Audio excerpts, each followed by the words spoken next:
Namaskar.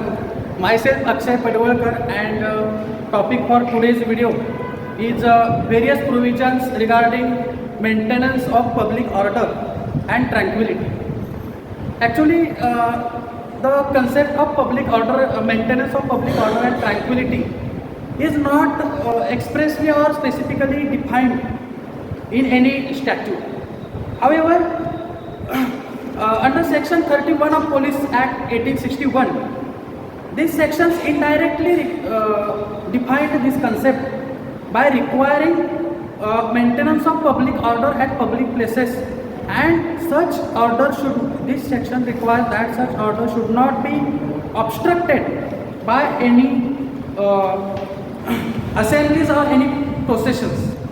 Also, Bharatiya Nyaya Sanhita also defines and penalizes some acts concerning the maintenance of public order and tranquility. However, today I will mainly focus on provisions under the Bharatiya Nagarik Suraksha Sanhita.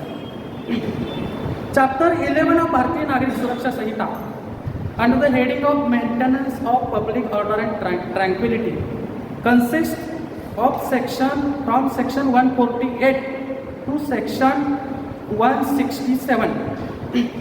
This chapter 11 of Bharatiya Nagarik Suraksha Sanhita is divided into 4 categories concerning the maintenance of public order and tranquility. These 4 categories are namely public nuisances, which are discussed from section 148 to section 151. Further category is first category is unlawful assemblies, which is discussed in section 148 to section 151, and further category is public nuisances, which is discussed from section 152 to section 162, and third category is public nuisances and apprehended urgent cases of public nuisances or apprehended danger, which is discussed in section 163.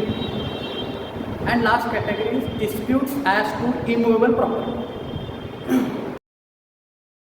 Now, looking into provisions regarding unlawful assemblies, which are discussed in section 142, section 151. The act of unlawful assembly is defined and punished under subsection 1 of section 189 of Bharatiya Nyaya Sanhita. Under this section defines unlawful assembly of assembly having persons more than 5 with common intention, and that intention as mentioned under these sections. In this section, section 189. Now, looking into section 148 of BNSS, the subsection 1 of 148 provides that any executive magistrate or any officer in charge of the police station, or in the absence of such officer in charge of police station, any other police officer can command any assembly, any unlawful assembly or any assembly of persons more than 5 persons likely to cause disturbance to public peace. And after that, it becomes a duty of such unlawful assembly to follow such command. Now, further subsection 2 of section 148 provides that even after such command is given under subsection 1, such assembly does not disperse, then such magistrate referred to in subsection 1 can take help of force, but that force should not consist armed force, but that he can take help of only civil kind of force. Now, if even after section measure given under section 148 fails, then section 149 comes into play. As after commands given under section 148, even after that commands, such assembly does not disperse, then any district magistrate or any executive magistrate or any other subordinate magistrate appointed by him can take help of armed forces if there is danger for public security and such magistrate take necessary for that purpose.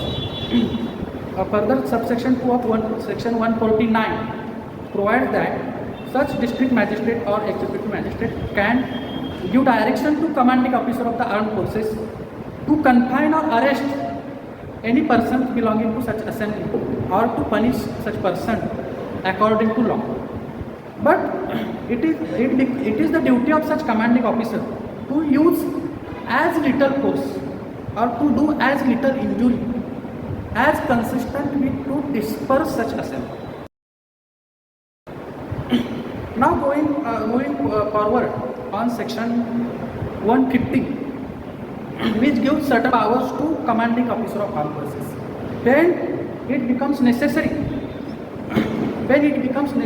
and there is very danger for public security and any executive magistrate cannot be communicated, then in such situation, any commanding officer of the such armed forces can use armed force under his command in his own discretion, but it is his duty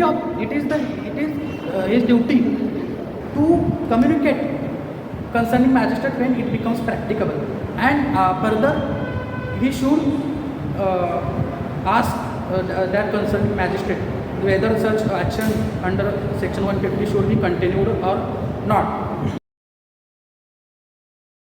Further, last section dealing with unlawful assembly is section 151, which protects such concerned authorities from any institution of prosecution.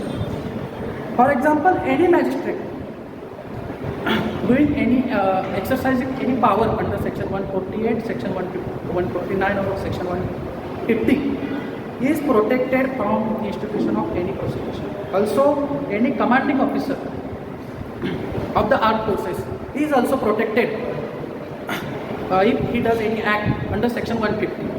Also, any other person doing act in compliance with section 148 and section 149 is also protected from institution of prosecution. Now going into the provisions regarding public nuisances, which are discussed in section 152 to section 162. Section 152 is regarding conditional orders for removal of public nuisances. Under this section, when any district magistrate or any subdivisional magistrate or any executive magistrate appointed by state government in this behalf, if it thinks that there is any unlawful obstruction or any public nuisance in public place or in the way of river or channel, then such magistrate can order to remove such obstruction. Further, if there is any trade or occupation, if there is carrying of any trade or occupation or keeping of any goods or merchandise which are injurious to health or comfort of the physical comfort of the community, then such magistrate can order to regulate or remove such trade or occupation or such goods or merchandise. Further, if there is construction of building or any disposal of any substance which may occasion conflagration or explosion, then such magistrate can order to remove such construction of building or alter such disposal of substance. Now there are some other kinds of public nuisances, for example, if there is any tent or if there is any building or if there is any structure which can cause injury or the public, then a magistrate can order to remove such tent, building or structure. And there are many provisions for the purpose of section 152. And for example, Section 153 provides provide the manner in which service of order or notification can be served, and such order or notification order under Section 152 can be served in manner as provided for the serving of summons under this Act. And any action taken, any order given under Section 152 cannot be questioned in any civil court. Actually, there are many sections and provisions regarding this maintenance of public order and tranquility.